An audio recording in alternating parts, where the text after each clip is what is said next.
Thank you, guys. I feel like I want to robe after that introduction to come in, like ding, ding, ding, weighing in at.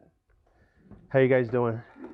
I want you to loosen up, relax. You're not in school, you know. I'm nervous. I want to do more of this work.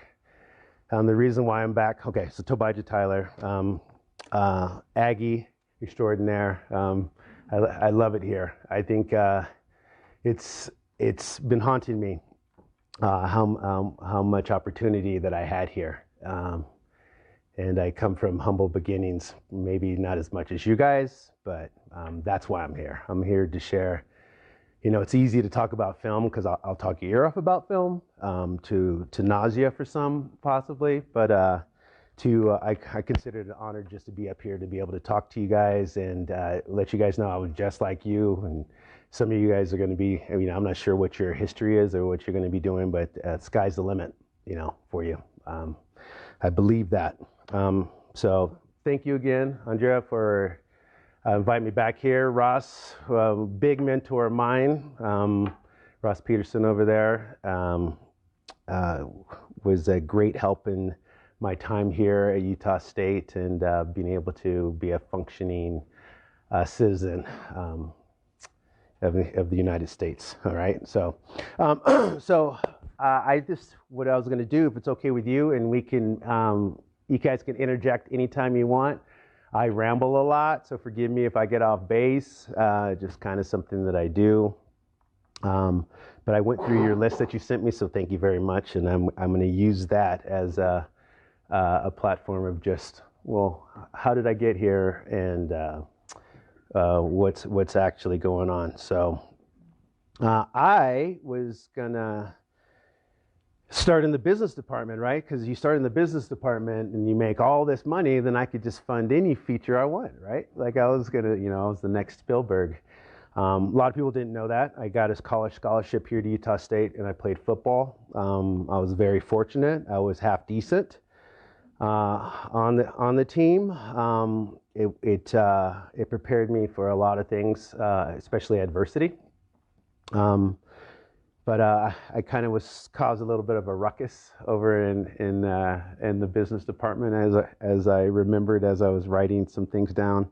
I've been writing over the last few days of they were talking about how this particular teacher, and I'm not to bash the business department because I use a lot of school skills that I learned from over there, but it was they were talking about South Central and the riot, Rodney King riot had just happened, and how businesses can't survive there. And I was like, well, if they had jobs, they would definitely survive there. And but Sid Perks wound up sending a friend of mine over. I found out later, and I'm still piecemealing some of this stuff together because I don't know how your life is. But I start remembering stuff. I was like, oh, that's a whole other angle on that potential situation when I reflect on things.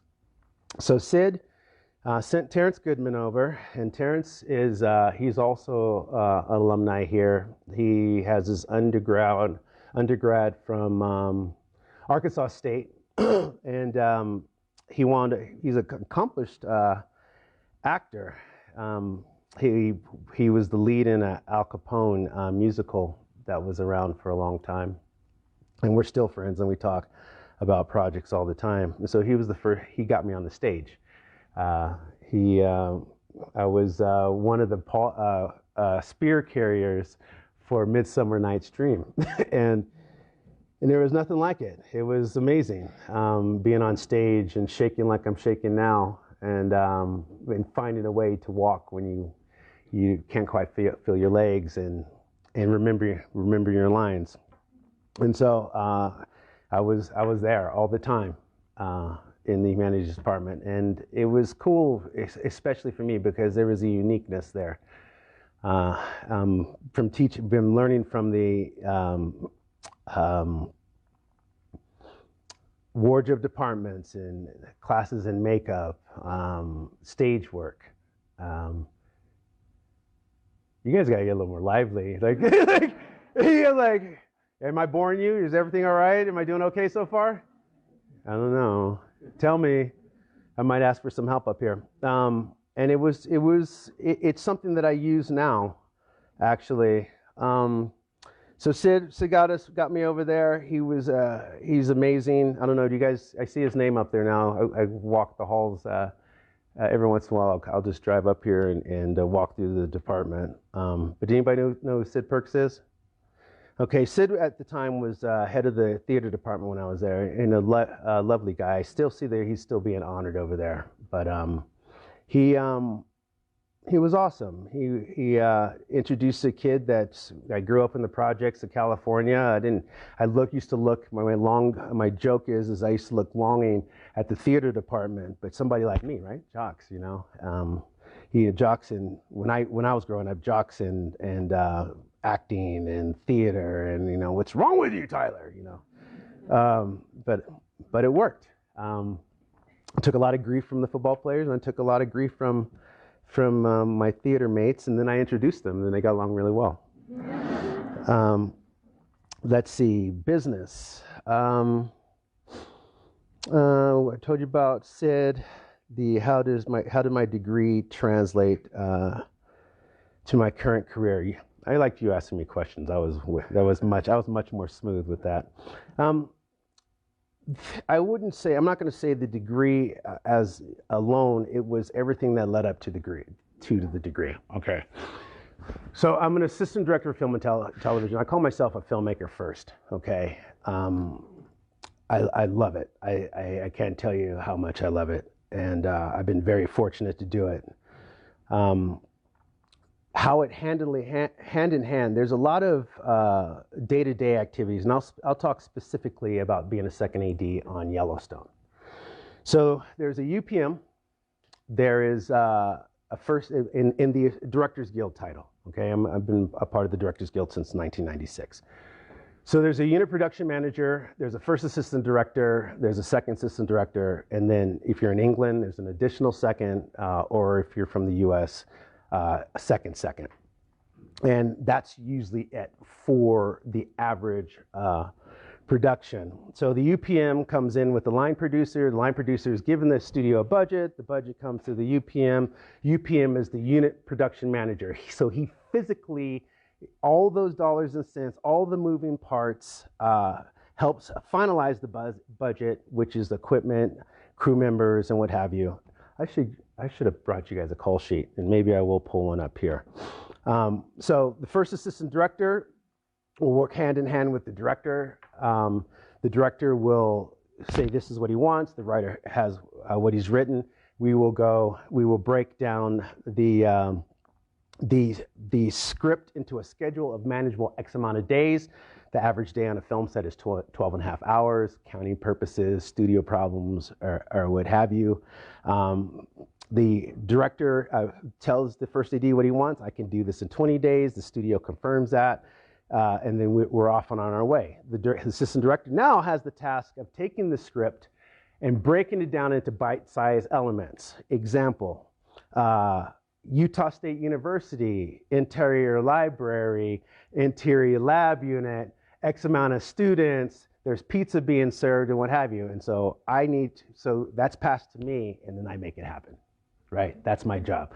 I literally take the ethereal and on a practical day. And then behind the scenes, I have tents in the background that have made you up, right? You put makeup and put you through hair, makeup, and wardrobe. I've fed you. I have 100+ crew members that are grips, which are rigging the camera, to electricians, which are lighting the room, to the director of photography, who's setting the shot, to getting the cast there at the time, right? We want everybody there at 9 o'clock. Crew showed up at 8. I have to have the cast ready at 9. How do you do that, right? Like, can you guys get yourself ready in an hour and a half and know you're going to be there, right? And that's basically my job as a second assistant director. What really helped me at Utah State was just theater. Everything in theater is on a film set. You got a hair partner, you got a makeup department, you got a lighting crew, you have technicians, and it's even grander because it's on wheels. And you have these lovely, bright, awesome people called the transportation department to deal with. Some of them nice, some of them not so nice. And I have to say, when I first started, my first job on the stand, I could see that. I was ahead of so many people just because I just knew theater, right? I knew that you need lights. I anticipated you would need makeup and hair, and there was a lot of things that I didn't know, which so that hand in hand definitely was a direct correlation from what I studied here. My first job. So I got my first job. I had left. I had my second reconstructive shoulder. I was going to go back to California. I was going to heal up, and I'm going to give it a nice college try to play in the NFL. And I get down there in California, and in those early 90s, the bottom fell out. And I knew guys that had been going to school down there and that had better connects than I did, I thought, and they weren't getting jobs. So I did like anybody that had a connection. I called Ross and I said, Ross, you got to get me out of here, man. Like if I stay down here in Cali, it's like So Ross called Fred Esplin, who's also become a mentor of mine at the University of Utah. I'm not a traitor. I wear my blue everywhere. And I did my internship there. And 6 months in, I'm like, I just finished school. Like, what am I doing? I'm such a loser. And Stephen King's The Stand comes walking through. And I'm like, hey, you guys mind if I follow you guys around? And so follow him around. Nothing comes of it. I remember I'm sitting in my apartment, and my roommate's like, you're getting out of the house. You're acting a little nuts. I'm a little worried about you. So I get dressed. She takes me out, and I walk right into the assistant directors for Stephen King's The Stand. And I go for my first interview, and Stephen King walks by, Molly Ringwald walks by, and these are probably people you guys have no idea who they are. I'm dating myself. Gary Sinise walks by. Stephen King walks by again because his son looks just like him. And I got my first gig. And I'm telling you, nobody worked harder than I did. And after that, it was just reputation and working my way up the ladder. Mentors, I could gloat over Ross more, but I'll stop. My internship at the U was great. We did I just realized we did a acting program here called STOP. I'm gonna have to add that to the list. Students Taking Over Prevention, which was John Cardoza. I have to add that to this. And guys, I'm going to ask you too, like if there's any suggestions that you have at the end that I can add or make this much more interesting or interactive, I will take that as well, because I plan on doing this more and more. Okay, and that was great too. Just doing that and having activities. You asked me a question earlier, and I thought it was great. It was I took every advantage that I could while I was here. I would write scripts in the labs. This is before laptops, right? So he'd go in and get your time, and I would go in early in the morning and I'd write 90 pages of short stories and plays. I would go to the library and hang out. I would sit on the quad. Everything that I could do on campus. My mother said something a long time ago. If you're bored, you're boring. And I believe that, and I hate those. Oh, don't you hate those? Not again. But it's true. And I stayed busy that way. It kept me out of a lot of trouble, and trouble was following me around a lot back then. And I was very lucky. I was truly, truly blessed. So I guess for what advice would I have for your other students is stay busy. You got time, use your time, and don't beat yourself up. Pace yourself. I think it's, you got 100 pages to read, if you did 10 pages a day, and sometimes it's hard. It's not easy. And all those life lessons, because the film industry is competitive, and I have no problem with that. I think it's playing sports here, competing against people that are more talented than you are or may appear to be, and you don't know if you're more talented unless you challenge yourself. So I suggest you challenge, but where do you guys want to be? That's the only answer I had.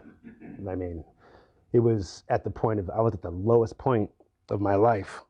And so I had a choice. I needed to make a choice. And I didn't, I wanted to be in movies.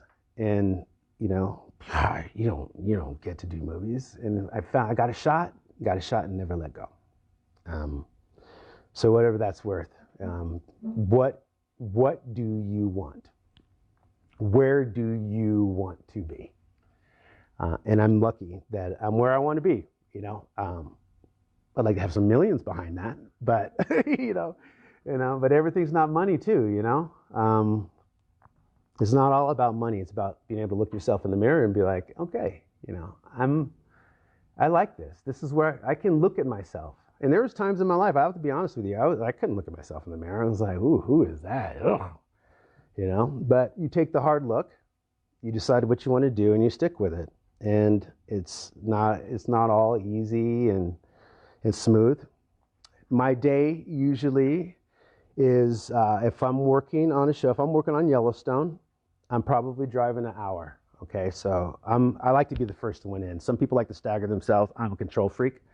I'll show up before. I want to be there when the caterer is there because we feed the crew.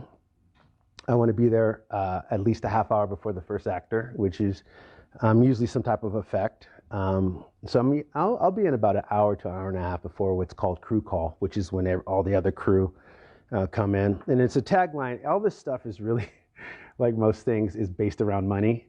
So the reason why you have the crew call, you know exactly what time, right? And then who should show up at what time. And there's these things called pre-calls and other things that you fit throughout the day that would seem like you wouldn't be able to do, but you can. And then I'm there. Lunch is standard 6 hours after crew call. So if the crew calls 8, if the crew calls 8, I'm there 6:30, 7:38. Yeah, 6:30ish, 6. Make sure the crew is eating.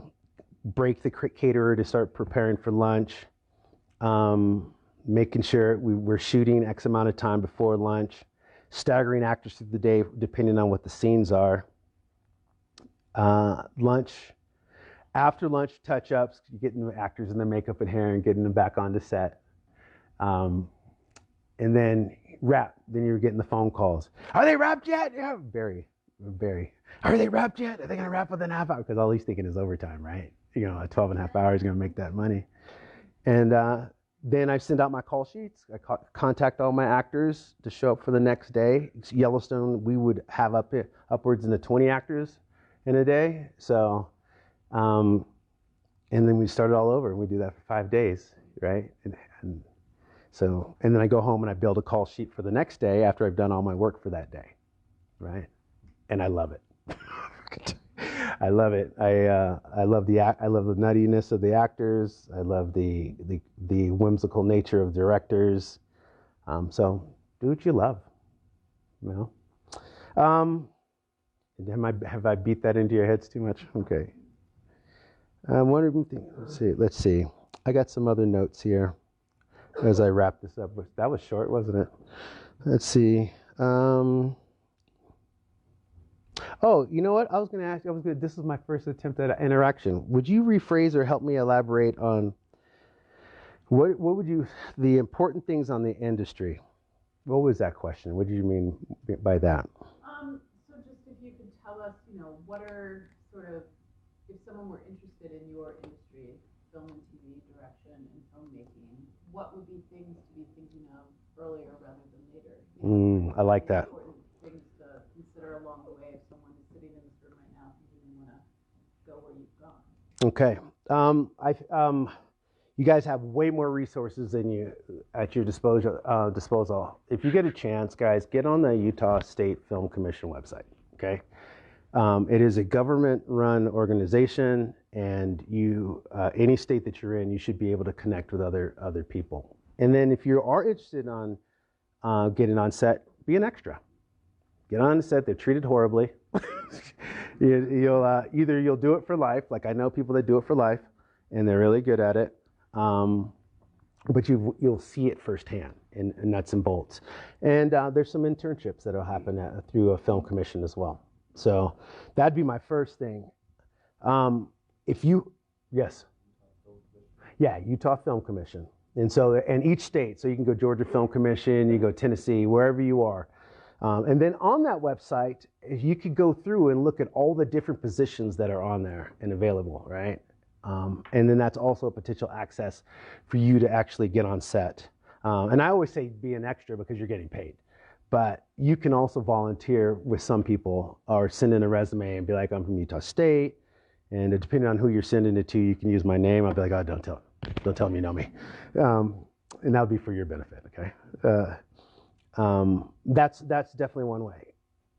The filmmaking part of me, make your own movies. Work on your storytelling. You guys are in a stage, you can literally right now, if you decide, walk outside your doors and you guys can group together and you guys in your time can shoot a feature film and get it to people. That's amazing. I mean, literally, you can go out and get a camera right now, editing system, and go shoot your story. And why not, right? Now, make sure you got to be honest with yourself too, because I've done both. I've done several different variations of this. Shoot a film for yourself, show it to yourself, right? Like if it's just a grandiose deal, and you don't be prepared for criticism, you know, and be okay with it, or build an audience, or somewhere in between, right? So I just think this is the time for people that you really want to do it. You want to make a movie, you totally can. Why can't you? You know? Yes. A sort of follow-up question related to that. So you'd always wanted to be in something to do with films, if it was acting, but that was always your goal. Is that right? So when there's other things, well, you think, I want to be in film. So this is how I'm telling it to myself these days, right? Because like you got to be honest with yourself. Because some days I'm not the same person I was, right? So as a kid, my brother and sister would drop me off at the movie theater. They're 9 and 10 years older than me, and then they would disappear. They'd go do whatever they were doing. So I watched all these movies. I saw Jaws in the theater. I saw One Flew Over the Cuckoo's Nest in the theater.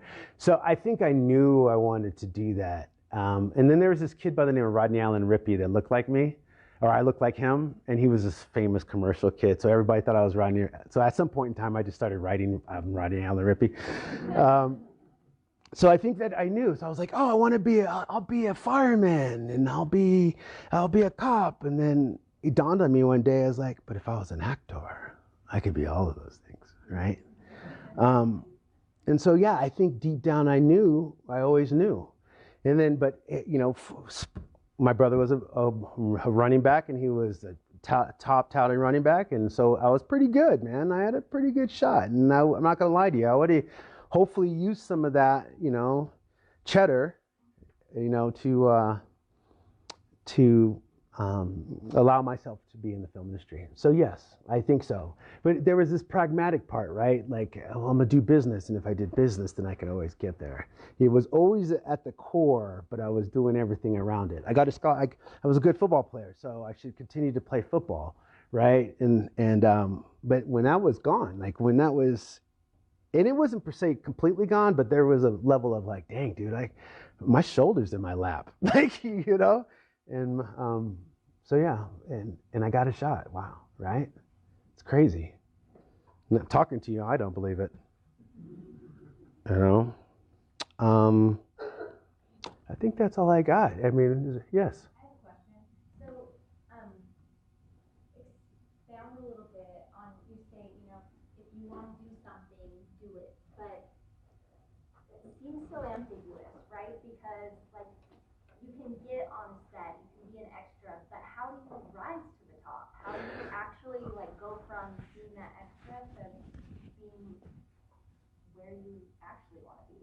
Well, I guess there's a lot of like, okay, this is good enough too. I have to say, maybe it's not so pragmatic, right? I'm a little bit different on how I view things, and when I say different, I don't think I'm different than you guys in a sense. But as far as I'll got to start with the word status quo, maybe. Okay, like the traditional thing is we do this, that, and the other. The first thing you do, I think, you get on the film set. And the reason why you do that, then you have a ruler, right? Right now, if you guys haven't been on a film set yet, you don't have a ruler yet. You don't have a like measuring stick of like, I'll never do that, or this is what I'd like to do. So I think that's the stage at that point. And then when you decide to figure out what you want to do. So first, the ultimate thing is I want to direct. I do not want to direct Disney. Right? Like there's an arrogant part of me, and I don't, and Disney, I've worked for Disney for a long time, so I'm not trying to go like, oh, Disney sucks. That's not what I'm saying. I see those directors and the studio comes down, like you think it's like, oh, I want to direct, it's great. And then the writer is like, yeah, that's like this. And he's like, okay, well, we'll do another take of this. And then the studio calls it, but you can't say that. And so you are directing, but you have no control, man. I want to be like, Fincher or like, Tarantino. What? These are my words. And to do that, I have to shoot my own movies. And so that's the advantage part of it. And that's how we shot our web series. I was just finally like, I got to shoot something. And I had all this talent around me. And I was like, I do management. And that's what we did. We had over 40 actors, and we didn't have any money, and people donated the locations, and we did it, So, I think I have answered. So get on set. See what works for you. We could talk. I could probably get you on some sets, potentially in different groups or what have you. And then after that, it's just the study of the art. I remember, what's his name from the theater department? Professor Colin, and I would follow him everywhere. Johnson. Colin Johnson, thank you. And I would follow him everywhere. He always had a book, and I was grilling him about filmmaking, and he knew. He was teaching theater, but he understood film. And so you get next to somebody that has an idea of what it takes, I think, too. I think you find some people that actually know, and watch all the making of, man. If you love a movie, the making of, and then do like Tarantino does, steal it. Like, he's like, I don't think that guy has one original thought in his head, right? And but I love that all the movies that he makes are movies that I liked, right? And it's the same stuff, and he regurgitates and he reinvents it. I mean, Once Upon a Time in America is brilliant in my book, and that's, to me, that and Pulp Fiction and Reservoir Dogs are his best movies. Everything else I'm kind of about, but. And it's so I think it's a mentor, books and knowledge, and doing things outside of only your studies here, adding to it, if that makes sense. Yes, sir. Like once you have like that on-site experience, and then once you sort of like expand your portfolio, right? Like you go out and you create content. Like where do you go from there? Once you have that experience, once you have sort of made your own thing, what's that next? Where do you want to be? Where do you want to be? That's a good question. I guess directing and or producing. Okay. So I think there's several ways, and I've heard other people do it. Okay. I just worked with a director on Yellowstone, Guy Ferland. He was an assistant. That's how he got his shot. So I'm trying to think of who he worked for, and he was talking about him. USC grad, worked for somebody in the industry, got all their contacts, and was able to expand that way. So that'd probably be one. I definitely think, I'm going to try to make the story short. I shot my web series. I got a bunch of friends that are in high places, right? And to me, what I think are high places. They're doing big movies, okay? And they're assistant directors, and they're potentially going to be studio execs, and they went the long way about it, right? I showed them my web series, and one of them, Mark Little, who's super skilled. He's his first assistant director, does Tom Cruise movies. He's like, oh, Toby, you can tell the story. I was like, but Mark, I was telling you. I told you that. He goes, yeah, man, but you got to show me. So 15 years later, I'm thinking, right? And so I think you have to have something to show. You got to win some awards. Now, this is all stuff that I haven't done, okay? Because I liked the nuts and bolts of filmmaking and being there and just how do I say it? I don't know if it's even needed, because you realize that you're not needed because you just somebody step right back up, right? But I just love the physical, and I knew that it was a platform, and it was a job, and it was moving me in the direction of where I wanted to go. But if you're going to direct, and I say this because we're more aligned to not push that envelope. We're more aligned, but if at some point, like, some people are just directors. I was able to find a niche, and I'm okay with that. And I knew that I was going to phase out, and I'll make my 10 films, right? So I guess maybe there's some stage in there somewhere. Like at some point in time, there's a timeline, right? You know, I knew for me 52. Like I'm 52 this year, or am I 52 already? I don't know. I don't want to count anymore. But you're right. And so like I know that I'm going to have ultimate freedom where I'm going to be able to make my 10 films. You know, I'm not going to. The kickback is that my skin is not as oily, and I look, I'm not shiny black, I'm matte black now, but right, and so I think there's a little bit of that in there. But if some people you'll just know, you have to, that's it. And some people have the means, right? Like Francis Ford Coppola's daughter wants to direct. Well, she's 10 years younger than me. I know that's going to happen, and that's part of the game, but that's okay. To answer your question a little bit, I got better advice for you. Like, directors create books, they go on interviews, they shoot their own stuff. Who's your favorite director? Favorite director? I love Damien Chazelle. So I would find it. Do you know his story? I would master his story.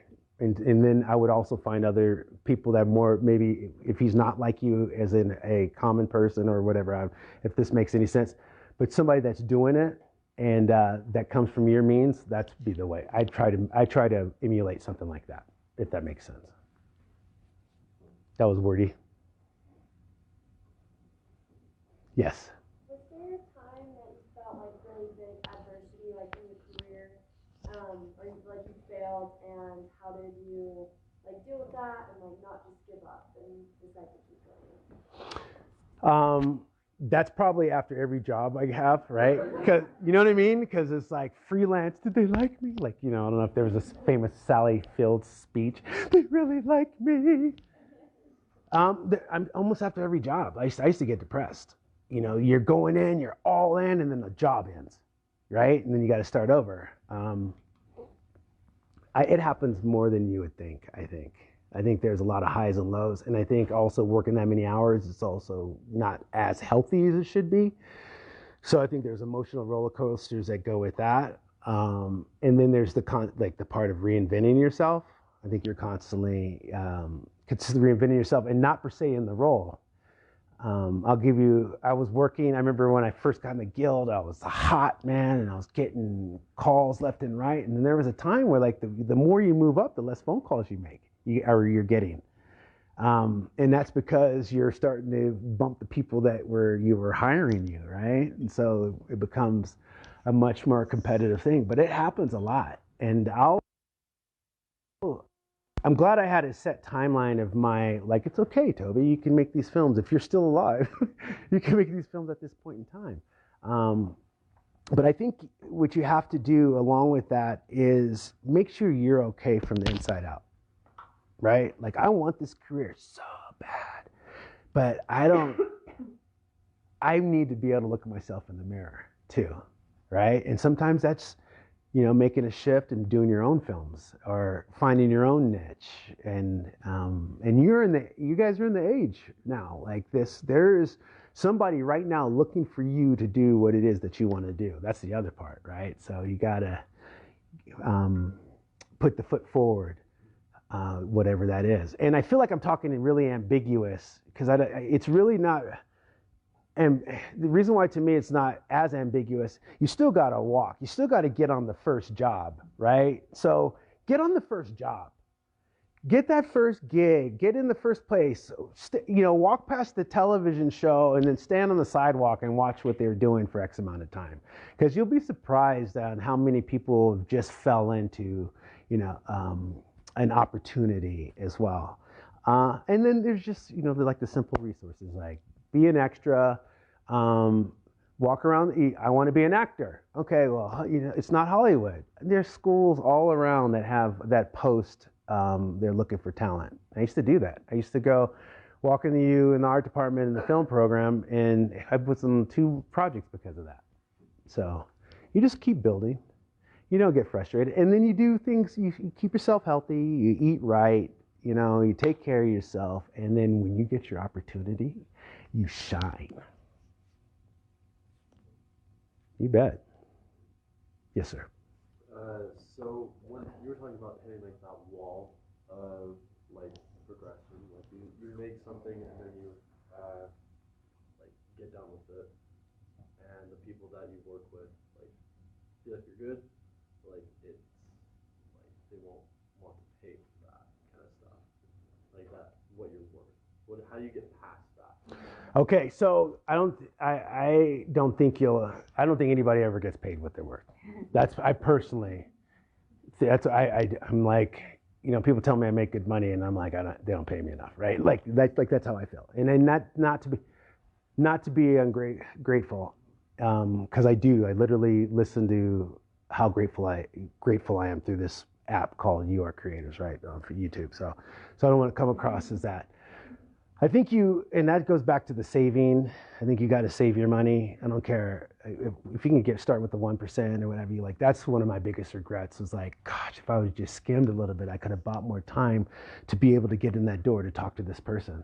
Like I could see like there's always a way, to move yourself forward. And I had to take a step back. I was in the guild and what have you, and I started taking lower budget production supervising jobs, but this trailer I had to step back. I had to, like, some of the guys are beating me out on jobs and what have you, and I've got this low indie independent job in Baltimore, and it was the best thing that ever happened to me.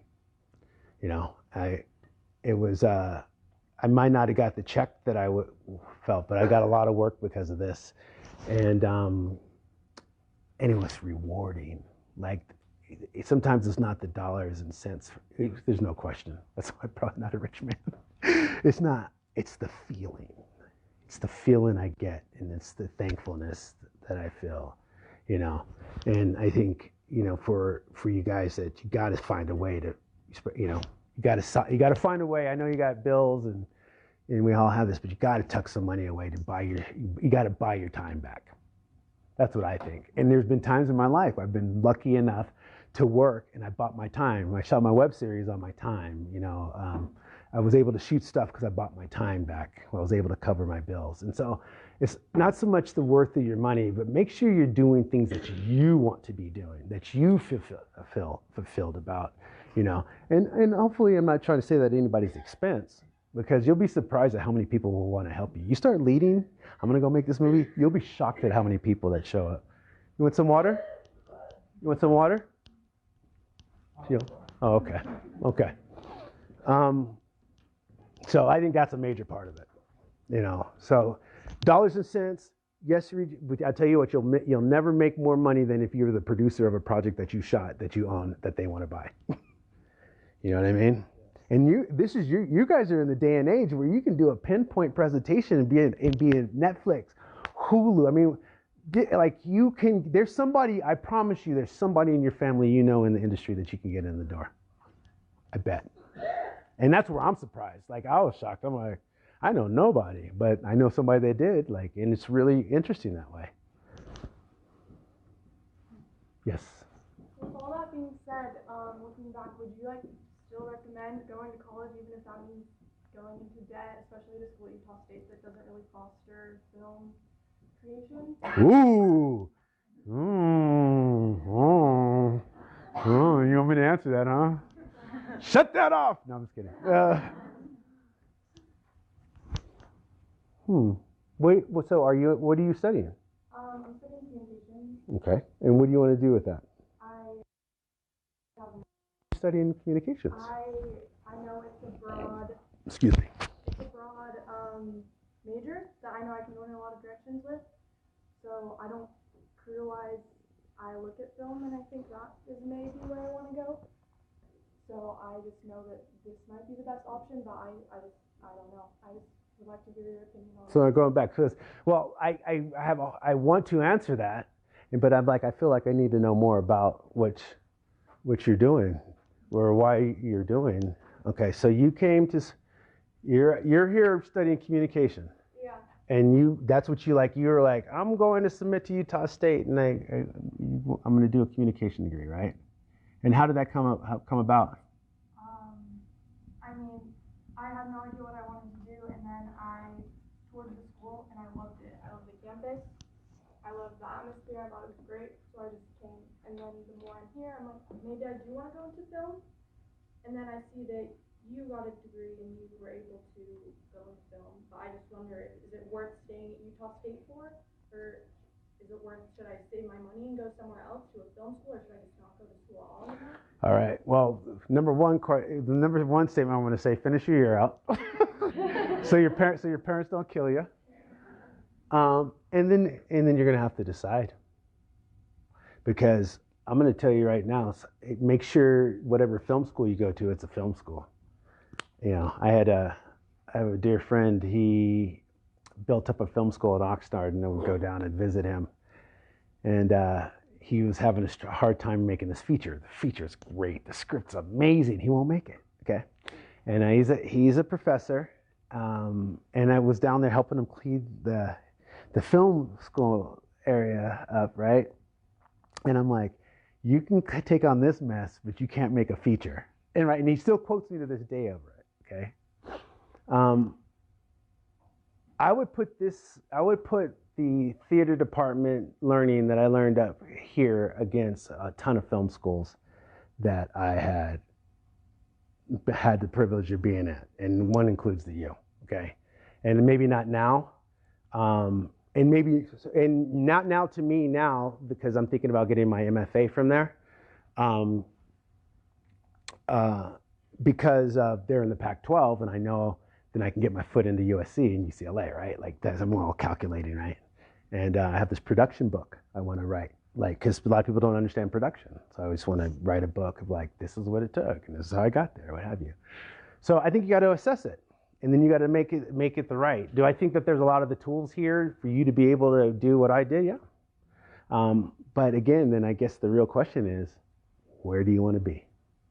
Right? And that thing we keep coming back to, guys. Where do we want to be, guys?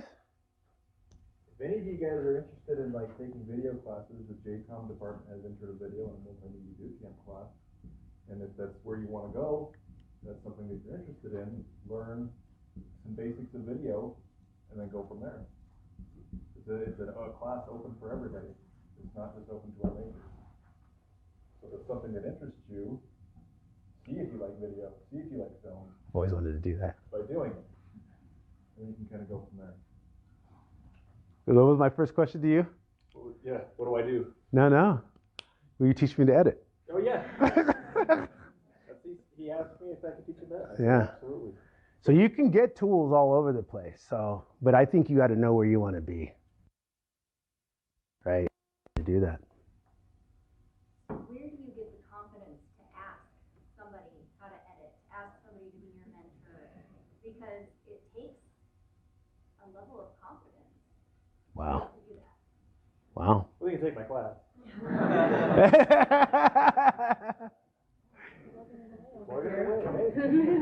Yeah. I guess I can't tell you guys how much I wanted it. I can't throw to you. I cannot encompass you on how bad I wanted it. I got a break, and even then it was like, oh my gosh, it's not gonna work out, right? And then you just get your legs. And also I suggest how do I say this gingerly? There's a lot of not so nice people in the industry that appear not nice, but it's just a wall until they realize that you actually have respect for them. And I see that a lot. So quite often the biggest curmudgeon, 9 times out of 10 will be the person that'll help you. So I wanted to add that. But I would sit back and see where you want to be, because when I look back at Utah State, what I can answer is this. I read plays I would have read. that was the best thing for me. I got on stage. People have like last second, oh my gosh, this actor didn't show up. Toby, can you act? Yes, I can. Oh, and then because I was trained for that. So I'd have to say, like, what do you want and where you want to be? And that's a lot to ask, like, of you guys too, because I'm still like, there's at times I'm walking out like, am I a failure? What did I do? Shut up, kid. Like, you had to get up, and you're okay. What you've done is you've done plenty. I want to start singing that I did it my way, and whatever. And on top of the number one thing is you can try not to ever be frustrated. I know it's easy to be. It's easier for me to say not to be, but for me, and I've been frustrated a lot. I've had to like step back and assess where I've been, what was my next move, and give myself opportunity. So if you feel like there's opportunities here, if I can, like, man, I can shoot some stuff here because I could get access to equipment and what have you, do it. We shot all kinds of stuff out of the broadcast. I was just saying, we shot rap videos, and I would just go get the equipment out and go shoot, so, but I don't know. Hope I answered your question somewhat. Yes. When you go into like an audition for like a actress or acting job, what do you think like made you like stand out the most? So, like, what are like the things you look for in auditions? Be good. No, and I'm serious. You gotta make them feel, right? You gotta feel something with you. Yeah. I was just telling that story on the podcast. Yeah. That's why you said something very. I'm not even sure. This is my problem with casting.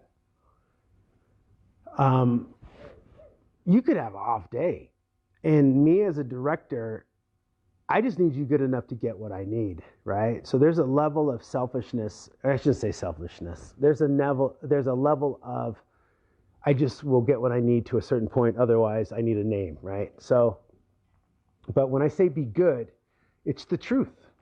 The simplest thing is you're constantly portraying the truth. I did a show with the Tobin Atkins Salt Lake Acting Company, and I played two characters. Right, I hadn't been on stage since I'd been here at Utah State, and I was like, every once in a while I just get this call, I got to go do this. And there was this line, and I would say it, and I hated it. Okay, and I would say it over and over, and I hated it. And I remember coming off stage one night, and I said that line, and Tobin was there, and I walked off the stage. I go, I hate that line. He goes, I know you do. And one night I wasn't thinking about it, and I came out, and I was an old weather brother, and I said the line, and everybody laughed. I didn't think about the line, and I knew how to say the line from now on. I knew it, and at the rest of the night I would just say that line. I might as well have started doing this, right? Because I knew with all the text it had. So my suggestion to you, and I'm only telling you this because I just went back into acting. I'm studying, and I think I'm a very good actor. And it's something that as my time starts opening up and I'm pulling away from ADing, it's the other thing that I'm going to do, right? So, and that's why it's been easier for me. Like, I knew I could AD to this point, and at some point in time I'm buying my time back so I can do all the stuff that I want to do. So be good. Know your craft. Be able to. Danny Glover will take that page and he'll look at it and just, Danny he'll nap on you. Like, he'll just doze off on you. And you'll be like, he doesn't know his lines. And action. He'll know it. Photographic memory. So you got to separate yourself. Photographic memory can be learned. I didn't know that. I saw a composer, and I was talking to him, like, you're amazing. He's like, yeah, but I learned the page. I can see I studied so hard, I can see the pages now. So be good. And when you're really good and you're solid, you'll be great. That's what I would suggest.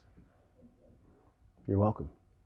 So kind of going off that, do you think you'd ever like direct a movie that you starred in or something like that? Done it twice. I I made a movie called Allisons Closet in '96. Is that right? About '96 on film, 35 millimeter film with Ozzie Davis, who is very honored that our movie's on his deal. Wish I hadn't cast it myself. I wish my chops were a little bit tighter, but in a vain sense, I'm glad we did it because I was like, oh, that's what I used to look like, right? And then we shot this web series. I was just like, I'll go out, I'll just like, oh, I got to go shoot my own stuff kind of thing. That's just kind of my deal. And so we shot this web series, and I went after an actor, didn't get him. I went after a musician, didn't get him. Went after, what else? Oh, I was trying to get an additional writer, didn't get him.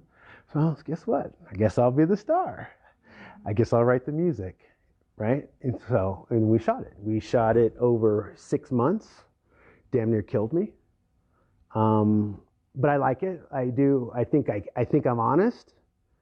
And I also didn't shoot on average over 2 pages a day because I think that after X amount of time, I couldn't do all of it and that.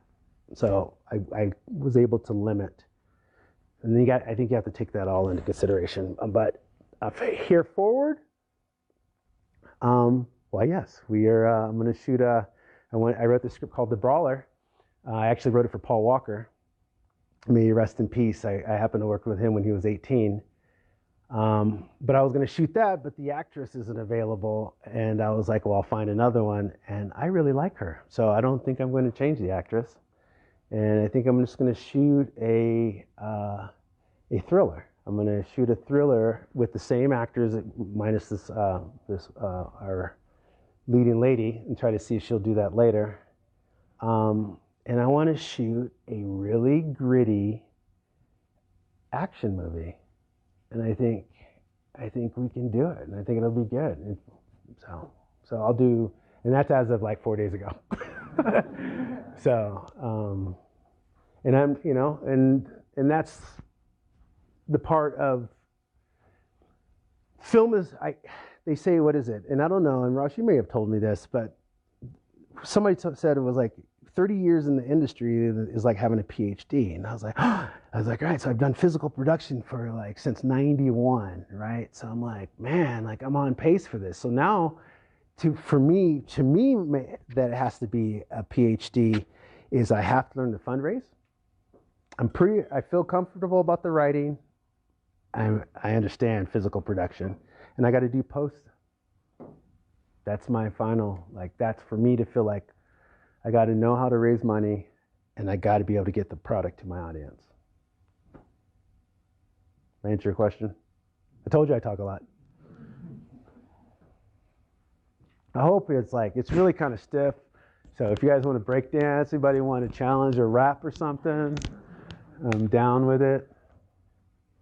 Toby, do you want to leave us with this final? Oh, okay. Thank you. So this is called Love. The filmmaker is a USC grad named Sheldon Candace. Look for him. He's going to be doing a lot of great stuff. And we shot this a few years ago. The aerials is shot by Mike Black. The line producer was a dear friend of mine, may he rest in peace. But cheap. I knew, like, we had this helicopter mount we were supposed to do. But anyway, we hung Michael out the side of it. But the film looks big because everybody, like, they just gave their all. Like, everybody just left it on the field. And we'd get Common out, and he would be walking through the hood, like, dude, like, bars on windows, no cops. Dude, it was great. So I hope you guys like it. It was at the Sundance Awards. But the reason why I wanted to show you this is the driving sequence is amazing. We shut down a road. We taught Michael Rainey Jr. how to drive a car. He was like 13 years old. Outside the Preakness, we had him drive down the highway. So I'm very, very proud of this. So if you guys, any suggestions, anything for me talking to you guys or anything, or having a conversation with you guys, any suggestions you have, I would greatly appreciate it, because I would like to find people like me. When I see you, I see me. and I just feel like we all have something to give, and go give it, guys. You know, all right. So, all right, let's.